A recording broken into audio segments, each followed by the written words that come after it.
Il est un peu plus de 7 heures lorsque Nadia Andalé arrive au siège de son association.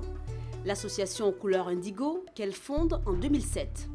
Ingénieure agroalimentaire avec une spécialisation en qualité, en 2013, ce cadre de l'UEMOA décide de démissionner pour se consacrer entièrement à sa passion, l'indigo naturel et le pagne. Le pagne qui lui donnera une autre idée. En mai 2013, Nadia crée le centre de formation et de production pour l'émancipation économique des femmes en situation de handicap. Il y avait plusieurs projets. Et c'est celui-là qui est sorti en premier des tiroirs parce que le partenaire qu'on a eu dans l'immédiat, c'était l'OMS. Donc l'OMS était plus touchée par la problématique femmes en situation de femmes vulnérables, disons. Donc c'est comme ça qu'on a commencé avec les femmes handicapées. Nous étions au départ 10, mais avec la crise, 6, on a demandé à 6 d'attendre que la situation se rétablisse. Mireille Nacro, affectueusement appelée Mimi, fait partie des 4 pensionnaires du centre. Pour elle, sa rencontre avec Nadia fut une vraie bénédiction. Mon travail me permet de me prendre en charge. Puisque je mets mon carburant, je vais à la maison. Il y a mes points de loisirs où j'ai envie de me... voilà, donc je peux dire que ça va. Le travail dans ce centre va s'inspirer de la célèbre maxime du philosophe et chimiste français Antoine-Laurent Lavoisier. Rien ne se perd, rien ne se crée, tout se transforme.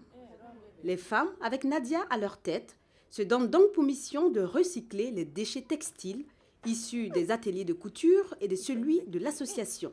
Les morceaux qui sont filiformes, allongés, pas très épais, sont destinés à ça. Quand c'est un peu plus large, on les garde pour faire tout ce qui est boîte. Par exemple, pour ce tapis-là, voilà le gabarit qu'on utilise. Donc c'est avec ça qu'elle sélectionne les chutes qui peuvent être utilisées. Elle découpe et tous les petits morceaux même qui ont l'air de rien, comme ça, c'est ça qu'elle va utiliser pour faire le remplissage. Des objets utiles ou décoratifs, le handicap physique des femmes ne constitue en rien un obstacle à leur ingéniosité et à leur entrain au travail. Ça a été conçu et produit par les femmes. Donc maintenant, nous, ce qu'on a fait, c'est juste l'idée d'en mettre 3 avec des diamètres différents. C'est le principe de faire le panier. C'est une d'entre elles qui a expérimenté ça. Et si Nadia dit trouver l'inspiration pour ses créations de façon fortuite, elle avoue cependant avoir parfois recours à l'avis de ses collaboratrices. Coussins. On a proposé qu'on fasse des coussins. On peut faire avec des coussins. Chemin de table aussi. Leur handicap ne constitue pas un frein pour nos activités. Aucune de nos activités n'a été bloquée ou retardée parce qu'on avait affaire à des femmes en situation de handicap. Bien au contraire, on prend les dispositions qu'il faut, on fonce, on avance parce que justement on veut montrer que le handicap ne peut pas être un alibi pour tout. Pour preuve, ces femmes n'ont eu qu'un mois pour se former et depuis, elles apprennent à être autonomes. La formation qu'elles sont en train de faire là, vous allez voir si demain, on les autonomise et qu'elles sont à leur propre compte et qu'elles produisent pour que nous cherchions juste des marchés d'écoulement. Elles n'ont pas besoin d'électricité, elles n'ont pas besoin d'eau, elles n'ont pas besoin de machines. On a pris le pari que même en fauteuil roulant, on peut décorer une salle et on l'a fait. Et pour attester de leur savoir-faire dans le travail, Nadia nous amène dans le centre-ville de Ouagadougou. Ici, une boutique où sont exposées les œuvres de l'association et du centre. Des œuvres qui se vendent parfois plutôt bien, avec même 2 prix à la clé lors du dernier salon international de l'artisanat de Ouagadougou. Des prix qui augurent de belles perspectives. On a eu des acheteurs professionnels qui ont passé des commandes, il y en a qui ont demandé des échantillons. On a fait, on est en discussion. On espère que tout ça va se concrétiser et qu'on puisse rappeler les autres femmes et même se démultiplier. Parce qu'à l'origine, le plan d'action qu'on avait, évidemment, on a commencé à Ouagadougou dans un secteur. On espérait pouvoir être présent dans plusieurs secteurs de Ouagadougou et après sortir de Ouagadougou, aller dans d'autres localités du Burkina et après, pourquoi pas, sortir du Burkina. Un petit succès qui a permis à Mireille Nacro de s'adonner à une seconde activité, celle de propriétaire et de tenancière d'un café devant le domicile familial.